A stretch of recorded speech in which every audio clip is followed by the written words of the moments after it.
ఎలా ఉన్నారు? బాగున్నానండి. సో ఈ మేడం ఏంటంటే she's a known patient with rheumatoid arthritis. So we did the staple removal today. Now it is 15 days post op. మర్చండి. Very good. ఇంకా ఇంకా సూపర్ నైస్. చాపండి. ఇప్పుడు నడవడానికి ఏమైనా ఇబ్బంది ఉందా? లేదు సార్, నడుస్తున్నాను. టాయిలెట్కి ఎట్టిన్కి వెళ్ళడానికి ఇబ్బంది ఉందా? లేదు, ఇబ్బంది లేదు సార్. మీ పనులు చేసుకుంటున్నారా? నేను చేసుకోగలుగుతున్నాను.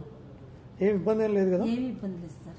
సర్జరీ ముందుకి సర్జరీ తర్వాతకి డిఫరెన్స్ ఏంటండి? సర్జరీ ముందు అయితే ఎవరిదైనా సపోర్ట్ తీసుకుని లెగిసేదాన్ని సార్. నేను సర్జరీ అయిన తర్వాత నేను లేస్తున్నాను. ఎవరి సపోర్ట్ అవసరం లేదు. లేవగలుగుతాను, బాగా నడవగలుగుతాను. సో ఈ మేడం గారు she a known rheumatoid arthritis patient. So she came with deformity, severe pain, difficulty in doing daily routine activities. Now she's almost normal అయిపోయారా? నార్మల్ అయిపోయింది సార్. ఆ కాల్లాగా అయిందా? ఇబ్బంది ఏం లేదు కదండి? ఏం లేదు సార్. ఏమైనా డౌట్స్ ఉన్నాయా? లేదు, ఏ డౌట్స్. Thank you.